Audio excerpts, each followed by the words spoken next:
and is scheduled for one fall. Introducing first. Welcome everybody to Hex Pro Wrestling. We are starting with heavyweight action with Danny Duggan taking on the Bruiser, Samuel Jacobs. This is Matthew Martin, the voice of wrestling. Joining me as always is Dan Barnstall. How are you, Socks? It is great to be here as always again, and this is a match I have been most looking forward to. These two powerhouses colliding in the middle of the Hex Pro ring. Samuel Jacobs coming out to the ring without Steve Luther by his side. He's going solo tonight against the absolute man mountain that is Danny Duggan. I think there's one monarchy missing there when you talk about Samuel Jacobs the Bruiser. He realistically is the uncrowned Hex Pro champion. Well, we'll see very soon because he is currently a key holder. And once we do have all 6 key holders, we will have that huge 6-pack challenge to crown our very first ever Hex Pro Wrestling champion. The Bruiser is grappling with Danny in the corner, has to break at the count of 4. This is like two big bulls locking heads and locking horns. We're going to see who comes out on top of this. I'd say Duggan's got a slight height advantage over the Bruiser, but do not count the Bruiser out. He has beaten some big names here at Hex Pro, including Joshua James, Kelly Six, and Jake McCluskey, plus wrestlers around the country here in the UK. Samuel Jacobs, the Bruiser, is without a doubt the uncrowned Hex Pro champion. Yeah, well, don't count out Danny Duggan. He's been making a big name of himself around the country too. And as we say, he is considerably heftier than the Bruiser. But if the Bruiser can handle a man of the size of Joshua James, he should well be able to handle Danny Duggan tonight. Don't get me wrong, Danny Duggan is a world-class athlete. He has travelled around Europe and Japan plying his trade. This man is impressive. I've had the pleasure to be in the ring with him, refereeing him, and he is amazing to watch. But equally as amazing is the Bruiser. This is a match where I can't pick who's going to win here. This is a beautiful display of traditional British hold for hold, catch as catch can wrestling. Danny Duggan's got the Bruiser in the hammerlock there. Bruiser making his way to the ropes. Danny Duggan going to give him a clean break. There he goes. Giving the Bruiser a little bit of space. That shows ring awareness straight away there by the Bruiser.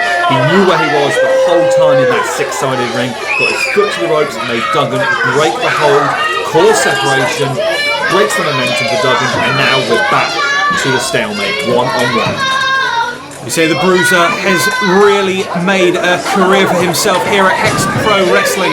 He knows every corner of this 6-sided ring. He really has got great ring awareness.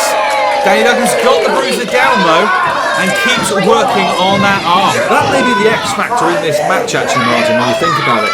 The Bruiser has been wrestling in a Hex Pro ring match after match after match. Danny Duggan hasn't. This is, as far as I'm aware, probably his first time within a 6-sided ring match, at least within the Hex Pro ring. That means to me, the Bruiser has a slight advantage there. Beautiful hold for hold offense. Headlock takeover, and Danny Duggan flat on his back for probably the first time in the match. Come on, ref, get down, the shoulders are down, get a count there. Danny Duggan really trying to make sure that he stays on the side there, does not let the full pressure be applied by the Bruiser. You see Duggan there lock his wrist with his hand, stopping his shoulder going flat. Look at the arm now with the Bruiser. Oh, kick out at 2. Bruiser back to the headlock. Keeps applying the pressure. This is absolutely beautiful British wrestling at its best. And a clash in the centre like 2 bulls. Oh, a little war of words, deciding who's going to go for the shoulder block next. Who's going to demonstrate their offense. A big show of disrespect by the Bruiser.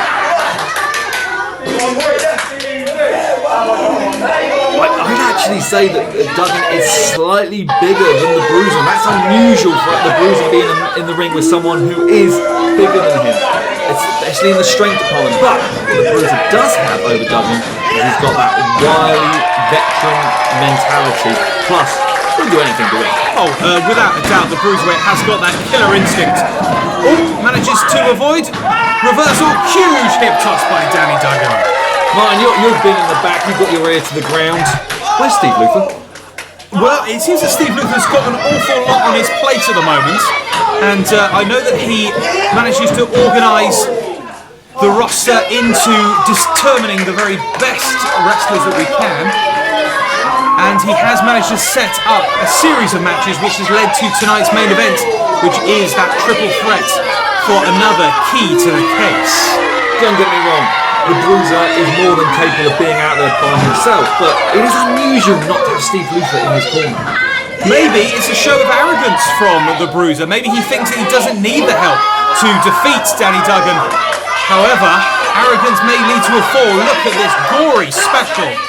Huge back stretch, knee stretch. Every part of his body must be in agony. All the major joints there are being stretched. His shoulders, his knees, his hips, his back.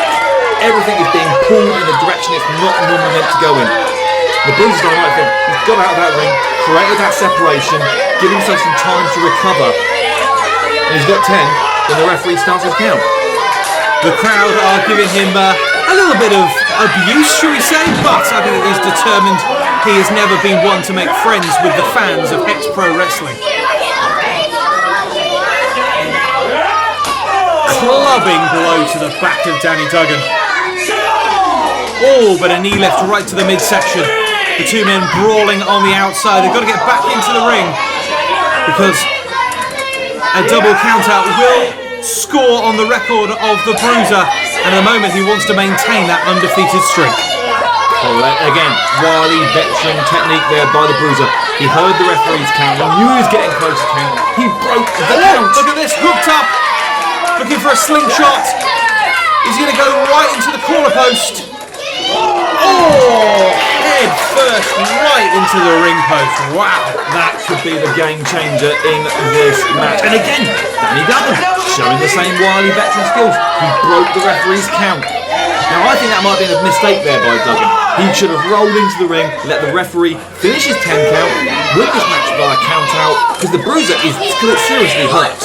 The thing is, with two big brutes like this, as we say, it becomes like two bulls fighting. It's a display of dominance, and maybe with two guys like this, they don't want to take the count out.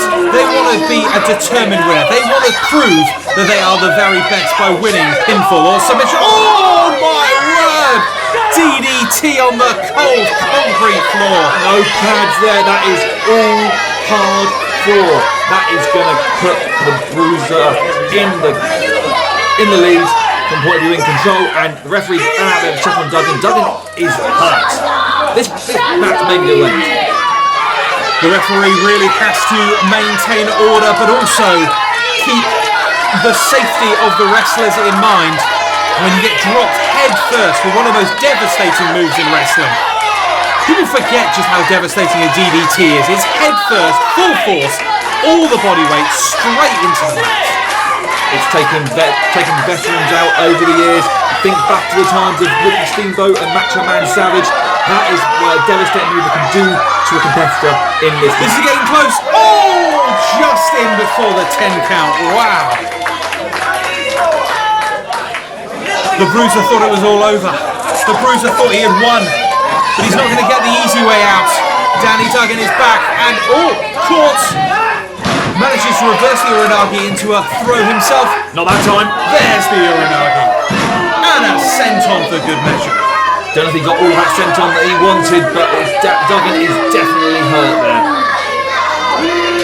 The Bruiser needs to cover. He needs to get a cover here. This could be the end. You can't call yourself a victor. You can't hold your hands up in the air until you've actually scored that 1, 2, 3. Headbutt by the Bruiser. Duggan is rocked. I mean, think about it. He's taken that DDT to the hard wooden floor. He's been headbutted, he's been punched, he's been kicked, and now he's just being straight choked out. We have seen this kind of action before. When a wrestler is caught in the corner, the Bruiser normally likes to go for his trademark rolling attack, that cannonball into the corner. But Duggan actually managed to get back to his feet. Hooked up. Here we go. Oh, down to one knee. That's the exhaustion factor playing into it now. Duggan is rocked.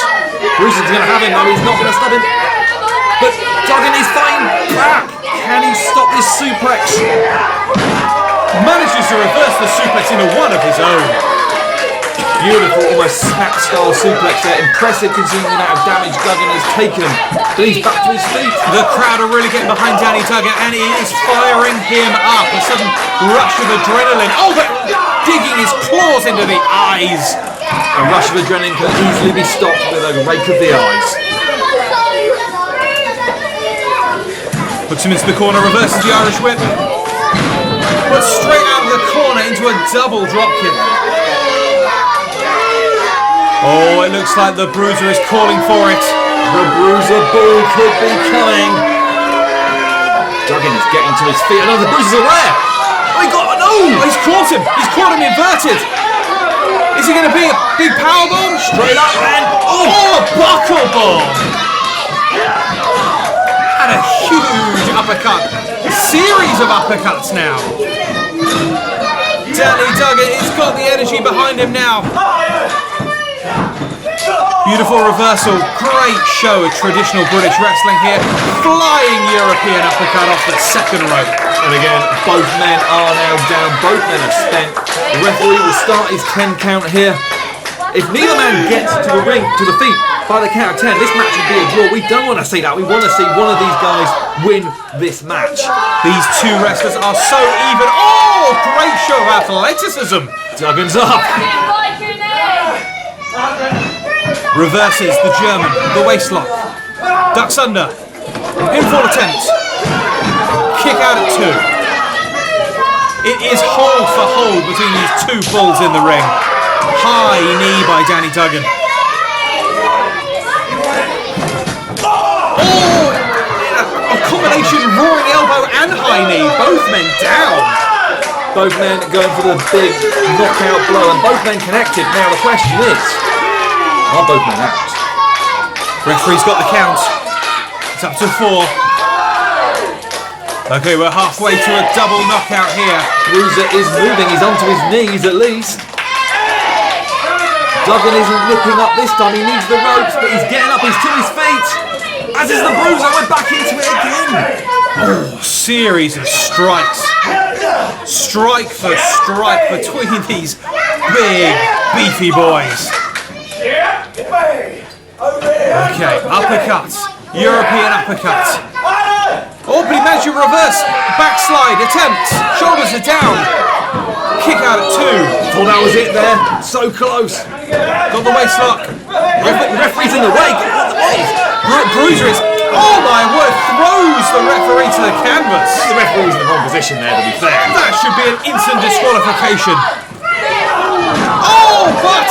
So now Danny Duggan's knocking the referee down. Are you calling for disqualification now? Well, it is a series of dangerous attacks on a man who is not a trained wrestler. The referee is out. Oh my lord, Bruiser's got his chain. I mean, if the referee doesn't see it, the referee Steel doesn't see it. chain wrapped around the fist of the Bruiser. It's not right, but it's not wrong if the referee can't see it. Danny Duggan, turn around. Oh, he saw it. He saw the chain. Oh, but he does not see the eye rake. He won't be seeing much after that, to be fair. Referee, also his vision is impaired. Oh, but he caught him. He manages to catch the Bruiser in the act. Why is the referee getting involved in this match so much? The referee can't allow a steel chain. But he didn't stop it when Duggan had the hold of the chain. Come on, referee, get your focus back on the match. Oh, hook up. Here we go. 1, 2, kick out of oh, the referee gets struck again. And a big kick, low blow between the uprights. He's got a fisherman's buster. That's got to be it, surely. 1, 2. And that is all she wrote. The Bruiser wins by nefarious means. Following contest triple threat match. Here we go, it's time for that triple threat match to determine the next key for the case holder. Rob Elias making his way to the ring, followed by the Raptor, Sam Hawks. And finally, the man known as the Troublesome, Jackson Hart. The following is a triple threat match and it is scheduled for 1 fall. And the winner will get the next key for the case. So here we go, it's main event time. It is the triple threat match and a nice show of sportsmanship between these three wrestlers. Three very energetic, high-flying athletes. This one is going to be thick and fast. And more importantly, this one is for another one. Oh my lord! Keys of the case. Look at that! Straight knocked out with a super kick right out of the gates. That just goes to show you how important this key is for these guys to win it. We saw a super kick straight to the face, taking Sam Hawks straight out there. This makes it a one-on-one match. And I think it's important to remember here, Martin, that a triple threat match is no count out, no disqualification. Anything goes. We must have a winner by pinfall or submission. And of course, whenever they're going for that pinfall or submission, you always have to keep an eye in the back of your head because there is always a third man to break the huge series of flying Superman punches and a beautiful drop kick.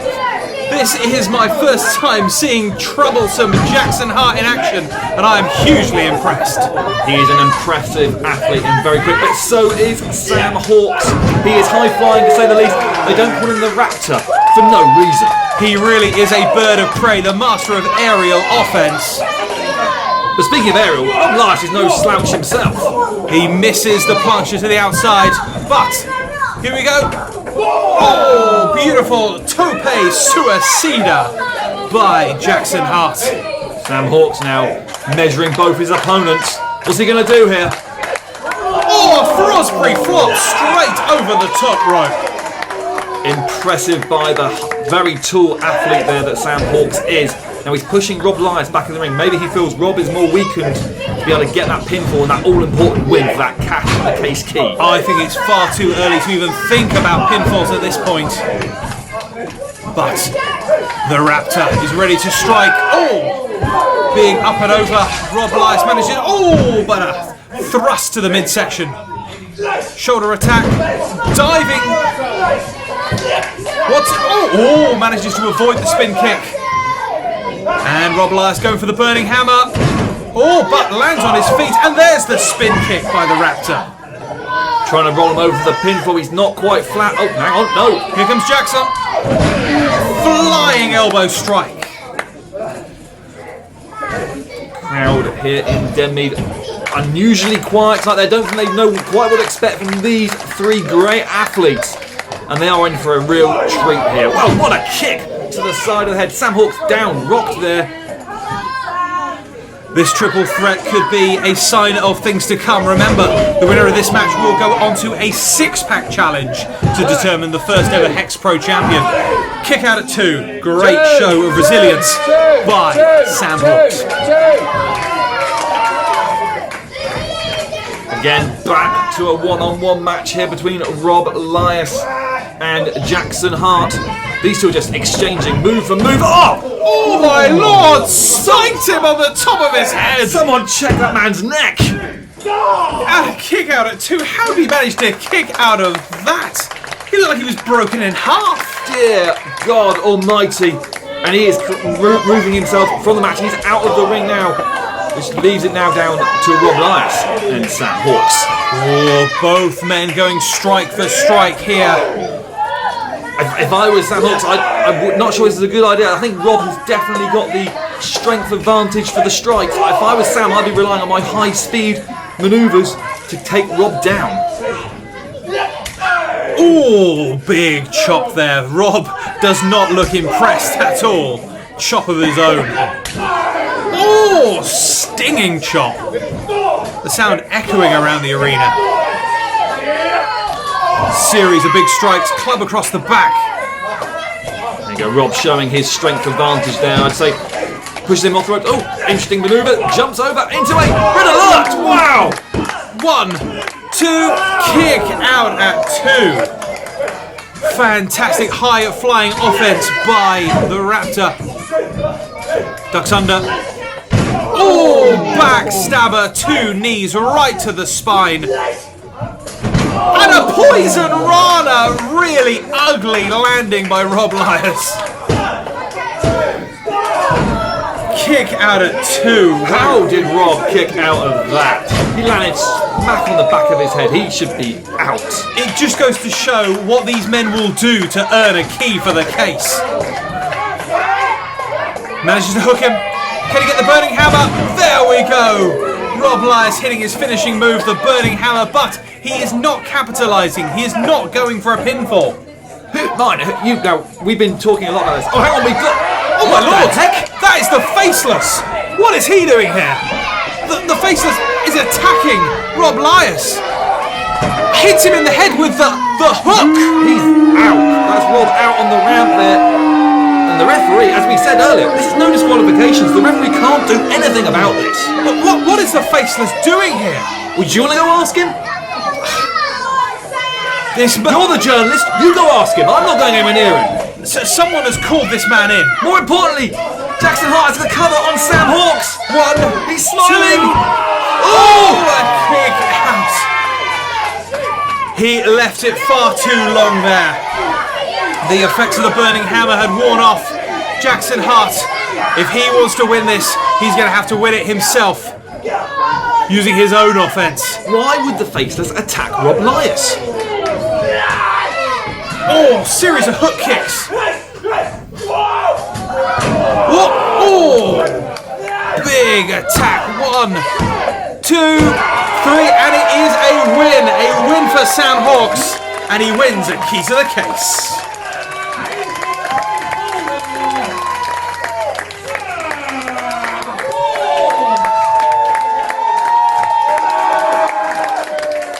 So was that Plan F? The Faceless? Is the mysterious masked man in cahoots with Steve Luther now? What next? I mean, I know that Luther didn't want Lyons to advance to the six-pack challenge, and he can't be too pleased with fan favourite Hawks advancing. Maybe, as he's largely untested, he doesn't see him as a threat. Maybe a massive oversight there by Luther, as Hawks could be the dark horse who goes on to win the whole thing. Anyway, join us for episode 10 as we jump forward to the February 2023 event and catch up with all of the action. 3 keys to the case are left up for grabs.